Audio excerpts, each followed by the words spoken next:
Good morning, people. All right, letting some people in.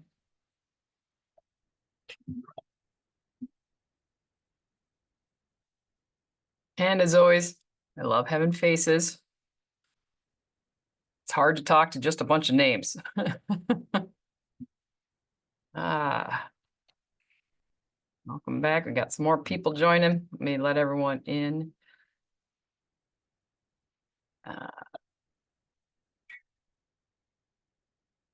Welcome, Sarah. She's usually at BNI. Don't always get everybody in. Yay! I'm so excited. All right, just as other people are joining, next week we're gonna do something a little different. I'm switching some things around. We're gonna talk about my ideas and mine, as in my team's ideas for open enrollment. So we've come up with some new ideas. We actually sent out a survey, and Sam's already getting responses. We texted those out, and we even mailed them out to people who don't text or email. So next week I'll come back, tell you what we're doing. Take it for what it is. We've got about 3 brand new things we're doing that we've never done before to try and help make this, to make us more efficient, to help us grow. There is a point where, as an individual ACA agent, you're going to reach your max and you're just going to be like, I can't do this anymore. Now, sometimes it's, you're doing 200 people and you're by yourself and you're like, all right, I can't do this anymore. I need help. Okay, yeah, get help. You hire a receptionist, you hire somebody to handle your calendar. I highly recommend that. You're going to pay them less money than what you're paying yourself to do that. And then that frees you up to make more sales. So there's that kind of level. But then you get to the point where, like me, where I had 900, you don't want 900, I promise. And you go, I'm done. I mean, I'm capped. It was either I become exclusive, which had its appeal, right? I get to be known as the person you can only get into, and I would look, all right, I'm losing 20 people because they're turning 65. So the first 20 people get in. But, I wanted more, so we created an agency. But even then, every time I got 3 agents, they're reaching their capacity. So we're going to be experimenting this open enrollment on how to expand beyond that. So again, these are not tried and true. These are going to be brand new, so you can take these ideas and think about them. And then the following week, on August 8th, we are going to have US Health Plans is coming on. They sell. They sell 3 different products that are not your traditional marketplace insurance. It's the alternatives. And I know we've been seeing America's Choice is one that pretty much everybody has seen. They were at our conference, but I think he had 30 minutes last time. They'll be able to do a little bit more deep dive. So you can see what are the alternatives. When somebody makes $1 million and they don't want to pay the marketplace price, what does that mean? There's also some options for group with this. What are the pros? What are the cons? I don't mind the cons if I know what they are. So you'll be able to come on and see what those are on August 8th. And then on August 15th, we're going to have Pivot. Letty is going to be on. She's going to be our guest speaker. And that is going to be, she's going to deep dive a little bit more than what we heard at the conference, because again, they had a really short time to talk about it. So we'll be letting all of them in, or these carrier kind of reps, to talk. So bring your questions. That's what they're there for. And we'll see what the future of short term is always up in the air. When I first started, it was 3 months, and then Trump did some things and it changed. And then some states do it their way. So, this is just what's up for 2025, and actually starting earlier than that. And then I'm still working, trying to get Insura and Health Sherpa to come on. So I told Insura this is their opportunity to come in and talk to people. We got a lot of new agents. I don't know how many of you have used Insura. It's another enrollment platform. They are different than their competitor, Health Sherpa. Health Sherpa was just one of the first. Insura came along, and I've got to tell you, there's a lot of things about their platform I like better. The problem is I have so many in Health Sherpa. So trying to port all of it over there, it's kind of like, I don't know if it's worth it. But if I was starting brand new or only had a few, I would be doing it at Insura. There's some things there. So that's what I'm hoping. We'll see. So I'm still working on that, but I will let you know. But at least the next 3 weeks in August will be are set up. And again, I'm always happy to hear your suggestions and what you think you would like to learn. Maybe something you want me to dive deep in that I talked about lightly somewhere else, let me know. So again, morning. Today we're talking about why you stack. So again, as I said last week, this isn't about why so much as how and kind of the sales process and the objections. We are salespeople. Now I'm 100% about the transaction on the back end after I've made the relationship. Like we have to make sales. I mean, if we don't make sales, we do this all for free, then you're not going to make a living, right? You could be a navigator or you could work for a nonprofit. We have a right to make a living. So I am about the transaction. It is about making that, but that's not what starts everything. What starts everything is that relationship.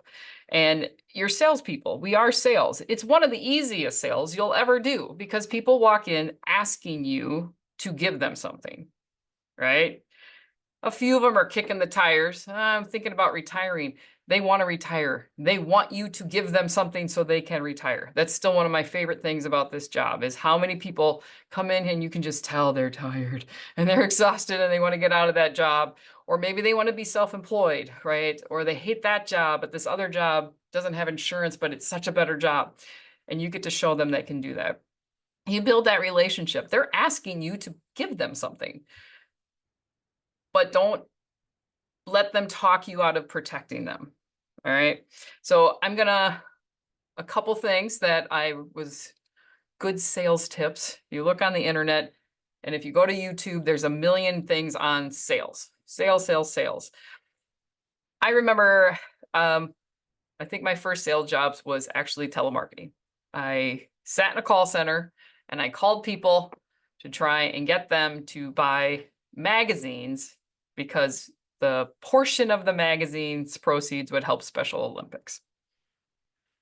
I sucked because I was like, this is not really the best way to help Special Olympics. I didn't believe it. And I remember one guy telling me, oh, he's one of those sales guys. You guys all know who he is, the Schwarmy guy. And he's talking about how, why are you taking these rejections and just moving on? And I'm like, well, because like they don't want these magazines. And he's like, well, I talked to somebody for 2 hours on the phone and, they bought 16 magazine subscriptions. And I'm like, okay, but I just don't believe this. It's not the way to help Special Olympics. And even back then, before the internet, we weren't exactly big magazine readers, right? I ended up moving from that call center, same company, but across the hall, and I started selling credit cards. Now, it was for equine owners, and the credit card was actually a really nice credit card. It came in at a 2%, no annual fee. I'm like, all right, this is a good credit card. Now, what did I know? I was 22. Never had a credit card, but it seemed like a good credit card. And I sold the crap out of it because I believed it.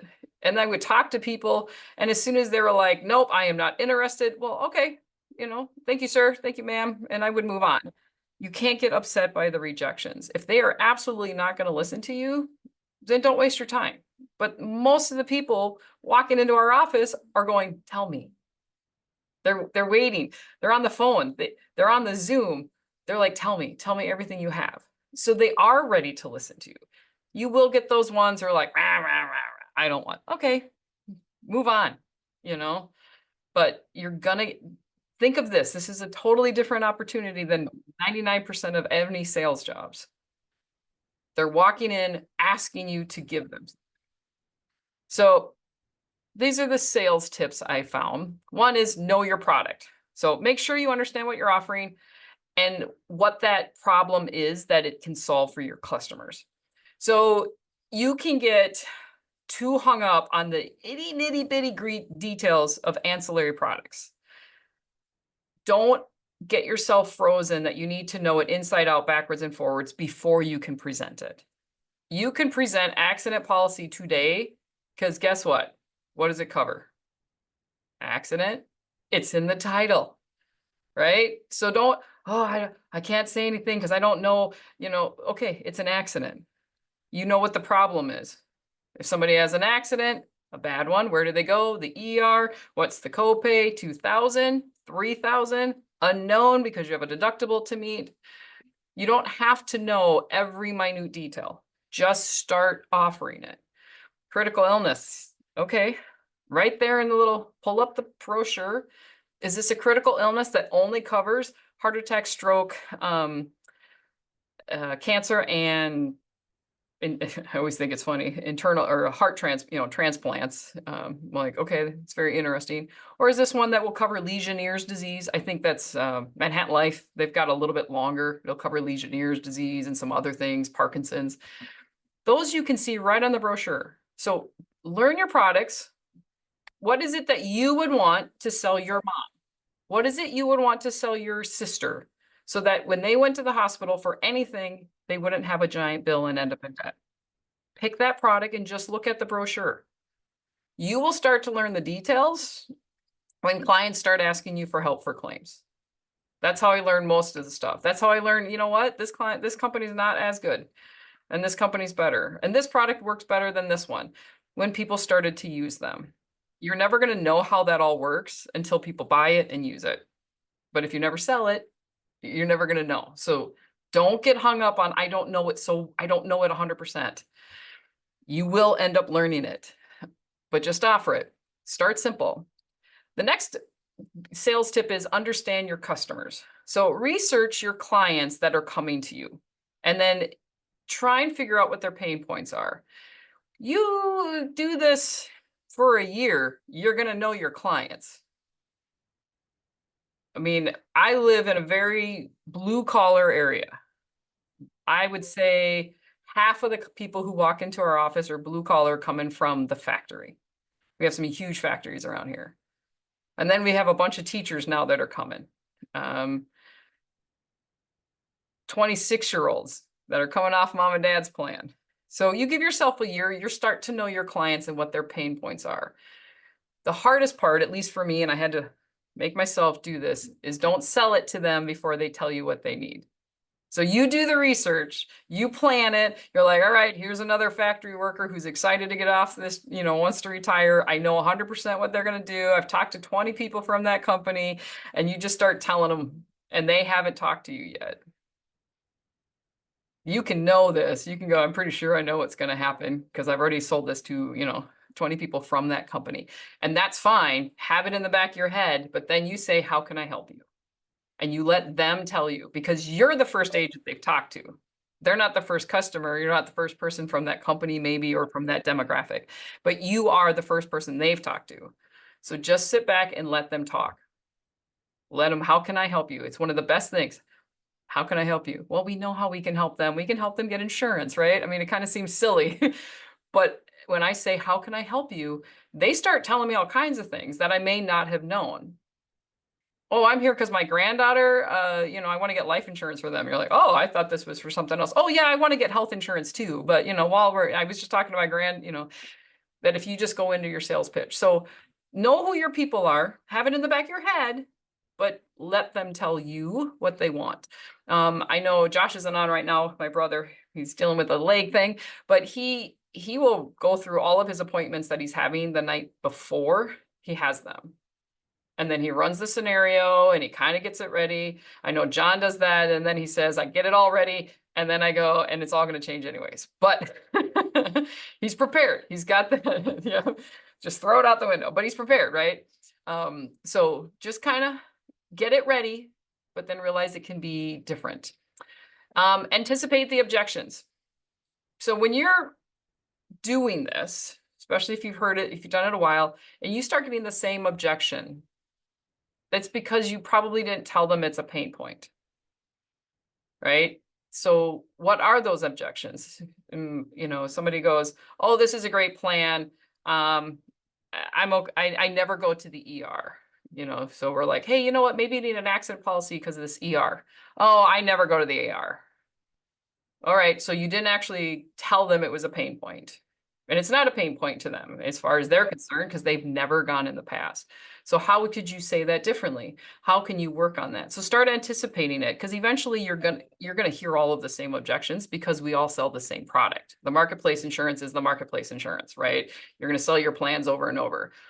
Start thinking about how to say it. This one's a big one for me, and sometimes it's what happens when we get too busy, is following up. We have intake forms that say, would you like to know about life insurance, long-term care, critical illness? And we have actually failed at following up with those people. They said right on their form they wanted life insurance. I should be like looking at their intake form.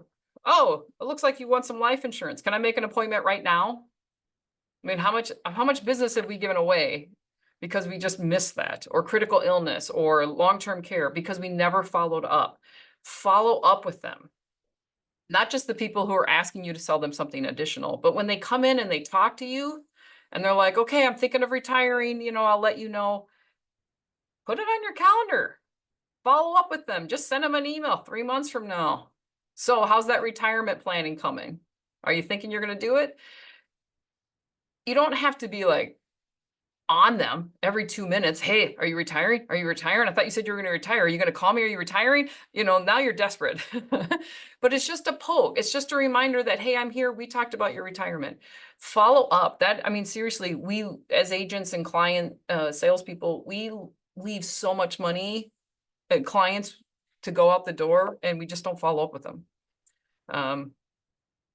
We have open houses here, and one year we had an open house, and a lady who sells hearing aids offered to offer free hearing tests for everybody who signed up, who wanted to come in. So she sat in this really quiet room and people signed up, and she had 6 or 7 people who had significant hearing loss and she needed to follow up with. Guess what? She didn't follow up with any of them. Not one. I mean, they came here, they saw her, they're like, yep, I need this. And then she didn't follow up. And then she's like, yeah, I'm not sure that event worked really well for me. And I'm like, well, did you call any of those 6 people? No, I was really busy. And I'm just like, wow, she just let 6 people, if she had sold 2, who they all had significant hearing loss. So follow up. I think that's probably one of the biggest things you can do as a salesperson is just follow up, figure out. And if you can't do it because you're so busy, then you need to hire an assistant. You tell your assistant, hey, see this person that was just in here, hand them a note, put them on my calendar, make an appointment for them to come see me because they want life insurance or whatever that is. The next one is be an active listener. So that goes back to what I was saying. You already know, I've been doing this for 10 years. I already know 99% of the time what they're going to buy. Right? I know the carriers, I know their income, but I still have to listen. And I heard a phrase from a guy who wrote, if you want to learn to be a better communicator, it's called Super Communicator. It's a book, easy to buy. It's on Amazon. You can get it audiobook. He said, when you're listening to somebody, listen to them so that you're trying to convince them that you heard what they said. And I'm like, you know what? That's kind of brilliant. Too often we're listening to then build up our thing to convince them that my opinion is better or that my thing is right. And I'm like, that's a total flip. So because I'm not always the best at listening, and especially at home, family, we're like, we get so busy. And I'm like, no, I got to do this. So I'm trying to do this with my own husband and with my kid. I have a 17-year-old. Trying to listen so that I can convince them that I heard what they said. That is how you build that relationship, and you're never going to lose that client if they feel heard. I think you've all heard the phrase, people don't remember what you said, but they remember how you made them feel. They don't remember what you sold them. They remember how you made them feel. So if you are a salesperson, an agent who's actively listening, they're not going to go anywhere else. And they're not going to call those stupid 800 numbers. They're going to call you first. They're going to go, hey, I saw this thing. Oh, yeah, let me look it up. This is a scam. I'm sorry, but the insurance is not going to give you $500 in free groceries. But they're going to call you because you made them feel heard. And if you do that to your clients, do it to your staff, your support staff, your family, your friends, people will want to be around you. Encourage referrals. I think sometimes we're afraid to ask for that referral, you know. There's a guy in my BNI at the end. He does mortgages, get you a mortgage for your home and stuff. And he always says, tell your friends and family, if you know yourselves, your friends or family are retiring. It's okay to say that. I personally hate it when somebody's like, could you put on this line 5 people that I think that you should call, right? If you ever worked for that company, I think Physicians Mutual does that. Like, give me the names and numbers of 5 people you think I should call. I'm not saying you should do that. Now, you certainly can. I mean, if that works for you, as soon as a guy does that, I'm like, no, I can't do it. But you can say, you know, anyone else retiring, send them my way. I'm happy to help, because people in companies that want to retire know other people who want to retire. So tell them it's okay. I'm giving you, Mr. Client, Mrs. Client, permission to refer people to me. Because people are odd. They will think for you. Well, she seemed really busy. I don't want to overwhelm her and send more people. Like, wait a minute, don't turn people away, right? And that has actually happened. Like, no, we're not that busy. We can bring more clients in. So give them permission to send people to you. No, you don't have to ask for names and phone numbers to call.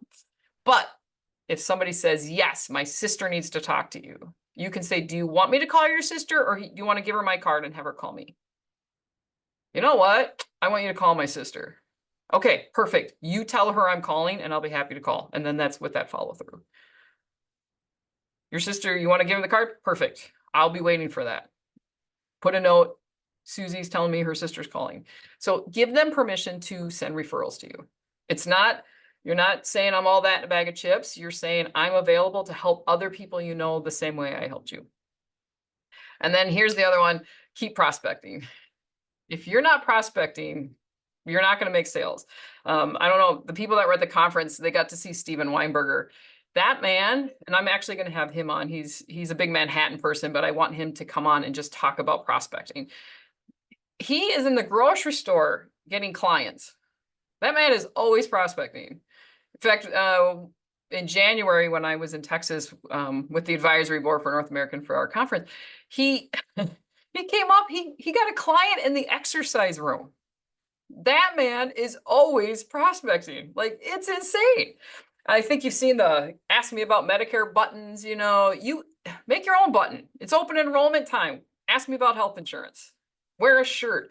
Now, I'm not saying you can't go out and have a nice dinner. You don't have to, I'm the agent, talk to me while I'm having dinner. But if you're always looking for clients, you're always looking to help people, and you will get people. So yes, I'm going to have Steven Weinberger on in the end of August, and he's going to talk about prospecting. And that man, that's all he does.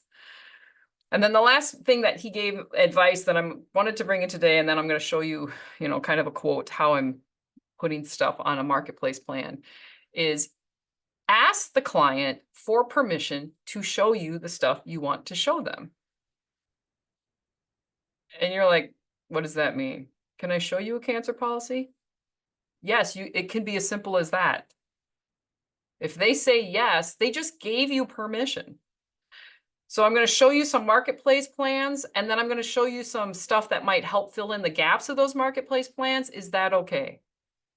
Yes. Oh, okay. They just gave you permission.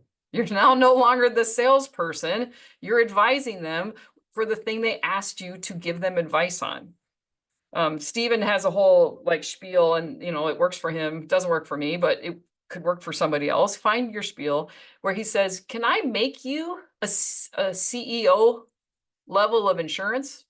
Can I give you a CEO insurance policy plan? And they always kind of go, what? He goes, yeah, let me give you a CEO. You've retired now. You're the CEO of your family. Can I give you a CEO policy? And they kind of go, oh, okay, all right, yeah, sure. And then he gives them the marketplace or whatever, a health plan, his cancer, his accident. And then, and he goes, look, you're covered as much as if you had been the CEO of a company. But now you're on a retirement budget. So ask permission, find a way to ask, even if it is, can I show you a cancer policy? can I show you an accident policy? Or can I show you some policies that'll go really well with this marketplace to fill those gaps? That's a nice general one, right? And they will, I've never had anybody say no. I mean, I've had people walk in here with $50,000 in their HSA account and they still go, sure. And then they go, okay, you know what? I think what's in our HSA will cover that. Oh, okay. But they still heard me. And they're right. Their 50,000 in their HSA account is probably going to cover some of that. So ask. Very few are going to say no. Why? Remember what I said at the beginning. They are coming to you. They want you to tell them all of the options and all of their projects. So Jill, you said, how long is your typical first meeting with a prospect? Typically an hour to an hour and a half. That's our standard. That's what we put on the calendar. We block things off for an hour and a half. John, how often would you say you get a full hour and a half? You'll have to unmute yourself, but. Full hour and a half. Usually is when I'm going into the ancillary products. Because if you're just going over the plan, you can get that done in an hour.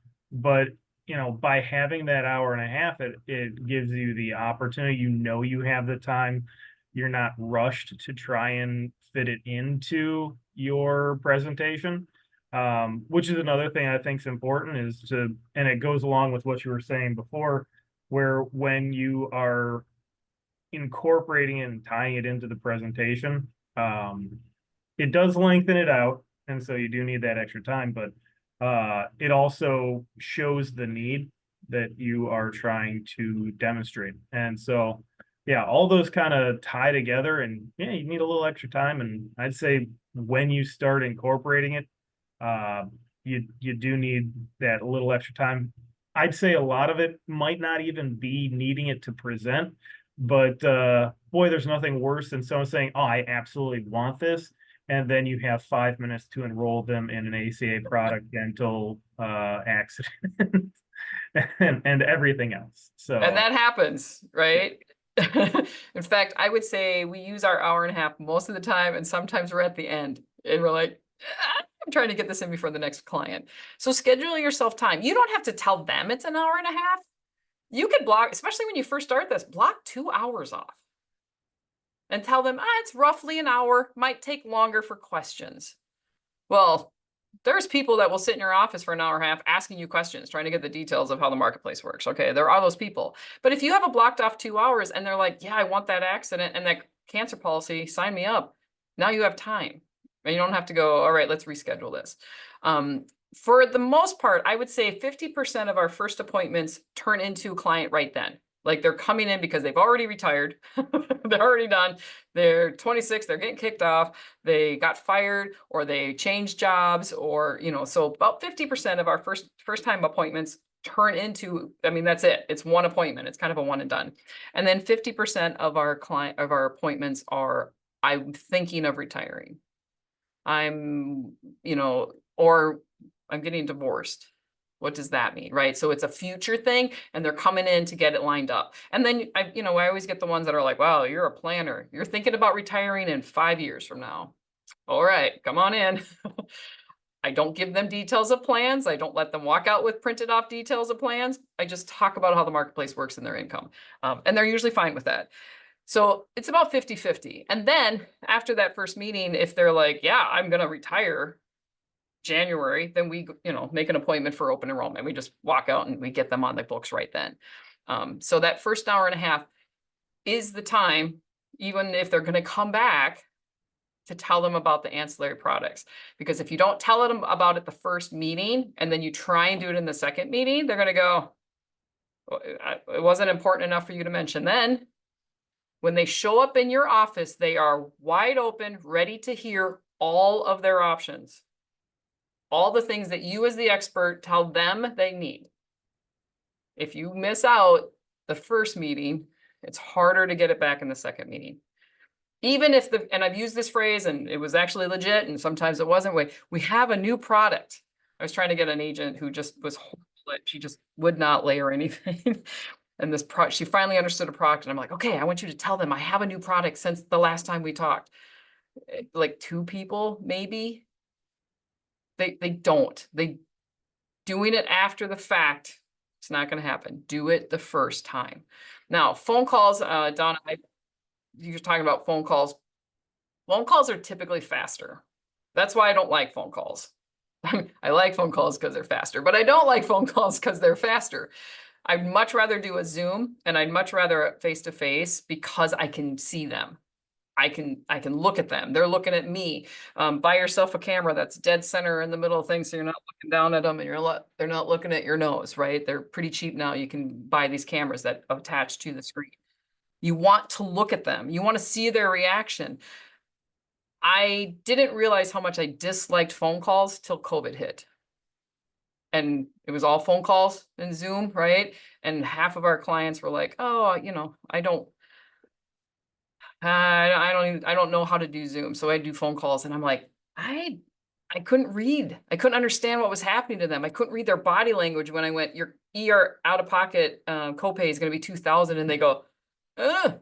I didn't see any of that because it was on the phone. So personally, I don't like phone calls. Yes, they happen and they're nice, but try and do, if you can, Zoom in face-to-face so that you can read their body language, and then they can see you, right? Because you don't know what they're doing. They're on their phone, they're chasing their dog, they're talking to their kids. You know, you're not building that rapport and that relationship. So Donna, you said your first phone call is usually gathering information, and it varies from 15 minutes to an hour plus, depending on their circumstances. So we send out our intake form, and then we just use that first hour and a half to learn about them, but also tell them how the marketplace works. We have their tax credit. We have, you know, things at the bottom, you know, concerns, stuff like that. So pain points that you should be listening for is, if they bring up cancer, if they bring it up, then you should be offering a cancer policy 100% of the time. My mom died of cancer. My sister has cancer. My husband, my wife, those people want an option, you know, especially if you have a married couple and one has cancer and one doesn't. I'm telling you, they've gone through it. The one who doesn't will want it. So 100% of the time, if they bring up the word cancer, you need to offer them a critical illness policy. Just do it. Oh, well, that's really great. You know, I'm done with cancer. Can I get it too? There's a 5-year look back. When you make it past that 5 years, absolutely. Let's get you on there. I had a lady show up in my office. It was for life insurance, but she was she was in 5 years and 2 days after her diagnosis, after her last treatment, to get life insurance. And then I went, and let's get you a cancer policy. Yep. So if they bring up the word cancer, you should just, they cite it, right?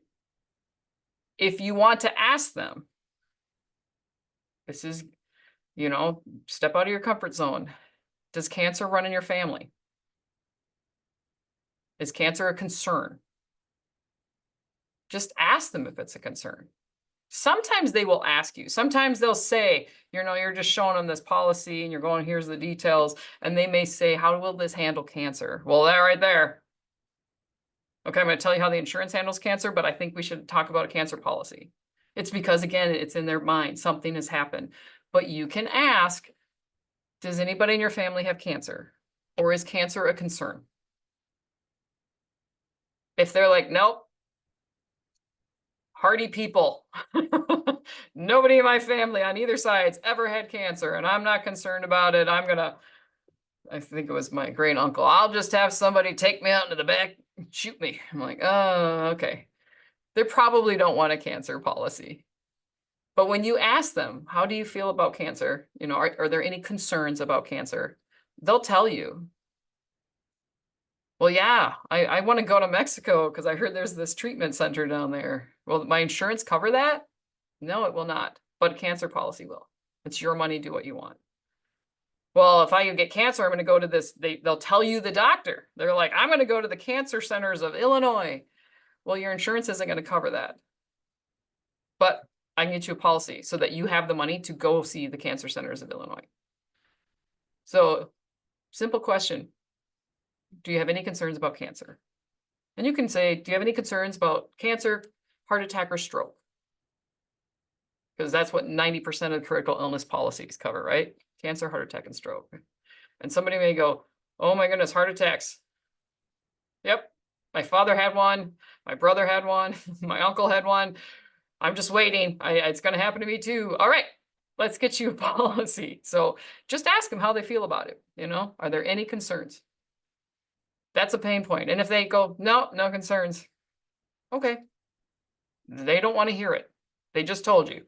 They don't want to hear what it is. I'm going to share my screen really quick. So here's just a comment. It's United Healthcare. It's not even one we sell very much, but here's a policy that's pretty common, and you're going to see them. We talked about them previous weeks about the $0 deductible plan. So here is a bronze $0 deductible plan. You can choose to do one of two things when you talk about this. You can tell them it is the best policy. It's amazing. It's awesome. And it's so good that they don't think they need anything else. You're going to talk them into that this is the bee's knees. Now, the truth is, it's a really good health insurance policy because they know what they're going to pay. 90% of these $0 plans, they know what they're going to pay. But there is still a max out of pocket of $9,450. Granted, most people are not going to reach that unless they have one of the worst medical years of their life. And wouldn't they be happy if they had additional coverage? So don't talk them out of a sale because you're telling them how amazing this plan is. Don't talk to them as if they're you, right? This is, do not sell to yourself. All right, I got $20,000 in the bank, or for the year, that's all I make. So I'm trying to find the cheapest, most, inexpensive thing that I can possibly find for them. They may not have that. Don't sell to yourself. Sell it to somebody who you want to protect. So I will go, okay, I've already explained how the marketplace works. That's my spiel first. I go, here's how tax credits work, blah, blah, blah. So this plan will be $382.49. Let's go over the details. The max out of pocket is $9,450, which means once you reach $9,450, the rest of the policy is the insurance will cover the rest of it for the year till December 31st. Do you have $9,450 in your bank? Are you prepared to, it's $9,450. Don't start scrolling through his. All right. Start here. Just go. All right. There is an RX deductible, it's $3,000, and the max out of pocket is $9,450. Pause. Just pause for a moment and see what they do. Ooh, that's a lot. Right there. They want you to give them something that will help them pay for that. $9,450, not bad. I think my last policy was $20,000. All right, they're not seeing that as a pain point, right? Just pause. Just this section, it's $382, no deductible, RX deductible, and your max out of pocket, $9,450. And just pause for a moment. And then if you got the blank face person, all right, but most of them are like, okay, ooh, that's a lot. You got something a little better? I do. I do have something a little better, but I also have something that can protect you from this. Can I show you that after we go through this? Oh, yeah, absolutely. Okay. So we start scrolling down here. All right, here's your copays for primary, specialist, preventative, no charge, generics, brand drugs, no deductible. It says before deductible, full price. Well, this plan doesn't have a deductible. Oh, wait, it does. $3,000 drug deductible. If you have some high medications, I have an alternative for that. I can show you that. Oh, no, I just have generics. Okay, great. Your generics are going to be $15 or less at the pharmacy. Anything beyond the generics, all right, you're going to pay full price to $3,000, and then you pay 48%, and the insurance is going to pay $52, which is a really weird, really weird number to say. Then you go down here like labs, imaging. All right, this is pretty good. CT scan, PET scan, MRIs, $250. $100 for an X-ray, blood work, $20 per draw. Though, if you've been in other previous classes of mine, I've talked about this. This is, make sure you know this one, by the way. I should have mentioned this last year. It's $250 if it's done in a specific spot, but it costs a lot more if it's done at the hospital. Well, where do 99% of CT, PET scans, and MRIs happen? So this is a side note. Make sure you know this product. Here's the summary of benefits so you can see what I'm talking about. Let me blow that up. Can you see the summary of benefits? Okay. Diagnostic testing, lab, freestanding, $20. At a hospital, it's $150 copay. Freestanding, it's $800 copay if it's at the hospital. Now, $800 is still a really good price. $3,000 is typical for an MRI or more. $800 is a pretty good price, but make sure people don't think it's $250, and then they'll be surprised. So make sure you show those summary benefits. But so you're going down here and then you go, all right, hospital, ER. So urgent care, it's going to be $100 copay. Emergency room, $2,000. I see this a lot. We have one that's $3,000 and people go, whoa, that's a lot. It is. Most ER visits are from accidents. So I'm going to show you an accident policy to help reduce that. Oh, okay. All right. Ambulance, 50%. I explained they'll probably have balanced billing. Again, if you're in an ambulance because of a heart attack, cancer, or stroke, cancer policy will pay for that. If you're in the emergency room, an ambulance because of an accident, that accident policy I'm going to show you, that's going to pay for that. Okay, put it in. Tell them what you're going to show them to fill those holes. Hospital stay, $3,000 per day. That's a lot of money. Yep, if you're there for one day, that's a great price. $3,000 for one day in the hospital is good. You're there for a week, you're going to reach your max out of pocket. $9,450. Ooh, okay. That's a lot of money. Yep. I got something to fill that. Hospital stay for the physician. So it's 50% of the bill. Outpatient procedures, surgery. Oh, this is a nice one. Typically, surgeries are less than $1,000. It's like $375 for the facility, $375 for the surgeon. We'll say $375 for the person, you know, that's keeping you alive, making sure you're breathing. All right, you're around 900, so surgery's around 1,000. I mean, I do point out the good things. I mean, these plans for surgeries are awesome. Rehab, it's 150. Yep, that's a bit, you know, if you have to go to physical therapy for a week. Outpatient services, and then the psychiatric hospital stay. And if they're having a baby, we talk about this. Now, this is a $3,000 copay, not bad. Your hospital delivery, the stay is $3,000. All right. Put it into your plan. What products are you going to sell? If you're just going to sell accident to start with, do that. If you're just going to sell critical illness, say. You end up in the emergency room, hospital, and ambulance because of a critical illness. I have something that will pay that. Are you interested in learning more? Nah, it doesn't run in my family. Okay. Yes, John. Yep. So when I'm going through the accident plan, that's pretty much, and I actually go so far as to give them one of their what ifs, where we get what ifs a lot in this. Like, what if this happens here? I just throw it out there, like, you know, it's not hard to think about. We live in Wisconsin. What if you slip and fall on the ice and you go to the ER? And then they say, oh, I think it's a torn shoulder. And then you have to have rotator cuff surgery. You know, how is that going to work with the accident plan? And I explained how it works with it, with the copays and everything. And just like you said, you can take the good and the bad, like a high emergency room bill and a good outpatient surgery and say, and it all fits in that $4,000 accident plan, as long as it's done within 45 days. And they're like, oh, wow, that's great. So, right? Yeah, so not just addressing the pain point, but how does this fix it? Correct. So that's all it is. I mean, it's filling in that part. There are products. We talk about Philadelphia American Life. I like that accident policy. It's $4,000 per injury, plus it's got some accidental death benefit that's on there. It pays up to $10,000 for air and ground ambulance. It's great. It's easy. There's other accident policies out there. Life Secure's got a great one. You know, Manhattan's got one. United Healthcare. I mean, they all have one. Allstate's got a great one.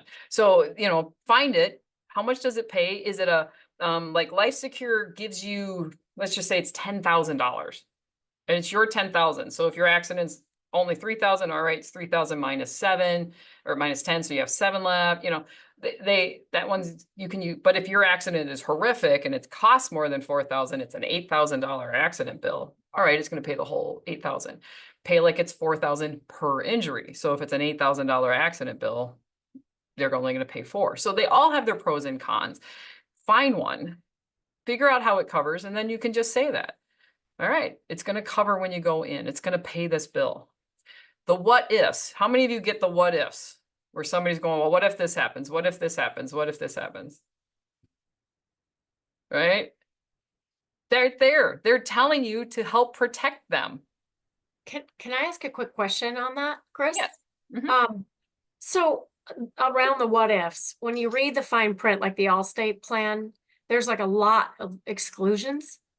So, you know, that is something to consider, that if they won't, you know, if you're playing a sport, you tear your knee playing pickleball, like I do, they won't cover it, right? So that's the kind of, No, they will cover it. They don't cover professional sports and like where somebody else is going to pay for it. okay, I see what you're saying. Okay, so that was my question, was some of the exclusions, the language is a little bit vague, so I was wondering, you know, which one do you think is the most comprehensive with the least chance of rejection? I don't think I've ever had an accident be rejected ever by Okay. any of them. So it's the professional organized sports is what they say. So they're talking about more professional. But I've had just about every kind of claim you can imagine. But call the carrier, get it on recording, tell them to email you. What do these exclusions mean? Because this is one that we see a lot in heart attack, cancer, stroke policies, right? And somebody's like, well, I got high blood pressure. Well, are you maintaining it? Well, yeah, I've had it for 10 years and I take this one pill and it's fine. I go, well, then you don't have it. That's not a pre-existing. And I got that straight from the carrier's mouth. So talk to the carriers because they want you to sell their product. And if they lie, they're in trouble, right? So they know those exclusions. So call them, you know, and see who you get a relationship with. Because it's all, I mean, all the accident policies are so similar. The only reason I kind of like Nat Gen is because you can, if somebody is only making $15,000 and that's their true income, not, you know, they got money living off a Roth or something, you can take it down to a $6 policy or something like that. But especially accidents. The accidents are really common. Critical illness. I like Palic because that's just who I've used. And we just found out something that we did not know that was in the critical illness policy. Somebody had a stroke and we submitted the claims and they're denying it. And this is honestly, this is like the first denial I've had from Philadelphia. And it's because he doesn't have any permanent damage from his stroke. So it's like, congrats, you had the best type of stroke ever. You have nothing, there's no lingering, there's no nothing, but unfortunately you're gonna have to deal with the hospital bills. And I had never seen that before. I didn't know, I mean, this was the first time I've been selling Philadelphia for 8 years now, something like that. And I'm like, wow. So, I mean, it just sucks. Here's my client stuck with the bill. He had a stroke. The best thing is it was a great stroke, but they're not gonna pay. So, and I didn't, you know, you're right. Some of those exclusions, I didn't know that, right? So talk to the carrier, you know, Okay. find out what is it that I need to know? What won't it cover? Because they will tell you. So Rosalind, you asked me what specific plans do you recommend to cover 9,450 out of pocket max? So I like to layer them. I put the critical illness on there. Hey, it's 10,000 critical illness. So if your entire bill is because of cancer, it's paid. I like the gap policy because that pays 50% of the bill, 100% if they're inpatient. That's a Philadelphia American Life policy. That's a gap one. Accident. I mean, if they're young and healthy, 90% of the time, the reason they're going to go to the hospital, the ER, is an accident, and it's affordable. So show them all the options and let them pick. Because you're gonna have some that are gonna want to be over covered. I mean, I have a couple that I'm like, okay, but they chose it. And they have way more coverage than they probably need. Most people are not gonna take that. But if you don't tell them that that's an option, then they're not gonna know that it's an option. So just show them and tell them how it's gonna work. Okay, accident is, I mean, what's the fault of an accident policy? I say it. This is gonna cover your accident up to 4,000 per injury. So if you're in the ER hospital, but if you end up in the ER because you had gallstones or you have kidney stones, your appendix burst, this is not gonna cover that. And they go, oh, well, what do you have for that? Okay. You can do indemnity plans. Those are first dollar ones. So, you know, I like the gap just because that was mine. I don't, you know, maybe I may be the only one. I think Sam likes it because her and I both actually have that policy. What is it? Hospital indemnity policies. There's different types. There's the first dollar where it pays for a lot of things. And then there's the really small ones that are less expensive and it just pays if they go into the hospital. So, you know, maybe somebody can't afford a $125 hospital indemnity plan, but they can take the hospital one that's only $20. And it's just paying them if they, I know United Healthcare has those. Allstate has them. Just go into the hospital. It doesn't matter why you're in the hospital, you're going to get that paid. So, you know, I mean, my advice is to pick a company. There's Allstate, there's United Healthcare, Manhattan is one. Palick is got not as many. I like them, but I've just worked with them longer. But pick a company that's got all of the options and just start with that company. Because it's so much easier to just go on the United Healthcare portal and go, all right, here's option 1, option 2. You can layer them. They can see it, what it's going to cost. Or Allstate. Just pick one of those big companies. Just pick one. That's the best way to start. And then once you're comfortable, once you've got this down and hey, if you like it, you can stay with that. Or now I'm going to go look at this, you know, Life Secure, who only has like life insurance and indemnity, or I think they have life, critical illness, and an accident policy. They're a smaller company. Okay, now I'm going to look at them. Or I like Manhattan's dental vision hearing. We sell that a lot because it's a really good dental policy. It's probably the number one between everybody in the company. That's probably our number one. But their accident policy, not my favorite because they pay you per thing. I'd rather just get my 4,000 to pay the whole bill.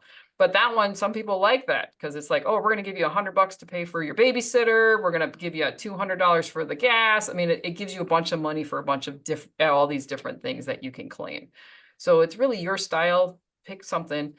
I like the big carriers to start with because they have all of them, right? They've got everything in there. What am I using for drug coverage only? So Parm or Palick. Or no, it's Parm. There's Parm. I'm going to try, I've got 2 different companies that I'm going to try and bring on to talk about prescriptions only. And I just recently contracted with a Canadian pharmacy that has the big expensive things. And I'm going to get them on as well. I sent it out and both Sam and Josh had already started looking. Now it doesn't connect with their insurance, but hey, it's $1,000 with your insurance, or it's $1,000 for 3 months supply versus $1,000 per month. Often they'll go that route. So I will be bringing some of those on so you guys can talk to them and they can show you how those work. Why exactly do I like or prefer Palick accident? Partly because it's just so simple. It's a $4,000. It doesn't matter where that $4,000 came from, whether it's the ambulance, whether it's the ER, whether it's the follow-up to get the cast removed. They just, if it's up to 4,000, they just pay it. And I have never had them deny an accident policy ever. And again, most accident policies are that way. I've had Allstate back when it was NatGen. That one's been used, never had a problem having that paid. If you sell short-term with Pivot, we just add that on there. We quote it with the accident on there because accidents just, there's no underwriting. They're not trying to figure out, did you have this accident before? It's, with cancer, there would be underwriting. They would look back to make sure you weren't lying that you had cancer 6 months ago and then you bought this cancer policy. So that's partly why I like accident, and it doesn't really matter. I just, Palick's the one that I was with and used. So, that's why accidents are easy. Do you mind if I ask if it's per injury, not event? if there's more than, one injury, or let's say you go into surgery for a broken arm and then the next day you have a MRSA infection you picked up at the hospital, that's a separate injury. Do they pay separately for each of Correct. those? Yeah, because it's per injury. So you could have three, okay, that's pretty rich, actually. Yep. No, it does, Palix, not all, some accident policies like Aflac and Colonial, if the group ones, they don't coordinate benefits. I don't think Allstate does, United, Manhattan, they don't coordinate, right? So if it says it's $200 for a broken leg, they just give you $200. The Palix one does coordinate because they're not going to give you 4,000 if your bill's only $100 because you went to urgent care. So just be aware of that. They do coordinate benefits. That's one of the things to look when most critical illnesses do not coordinate benefits. All hospital indemnity plans don't coordinate benefits, but sometimes accident will. They don't want you to make money. So Palix does. They're not going to give you 4,000. Here's cash for 4,000. You have to submit the bills and they'll pay up to what your bills are, up to 4,000. So Allstate does have a hospitalization rider. I like with Allstate, Jill, I like to combine them. So I'll put the accident on there. Then I add the hospitalization rider because that's a hospitalization payment, whether it's accident or not. And then you can also add the critical illness all into that policy. But I would prefer you do the accident hospital and then do the critical illness separate. And the reason why is because if money's getting tight, you want them to keep the critical illness policy and maybe they can drop the other one or vice versa. You don't want them to go, I'm just canceling 3 policies all at once. And critical illnesses can go on into Medicare. You don't really need an accident policy when you're on Medicare. You just don't. That's not really an issue. Hospitalization, sure. In fact, if you sell Advantage plans, you should pretty much be putting a hospital rider on there.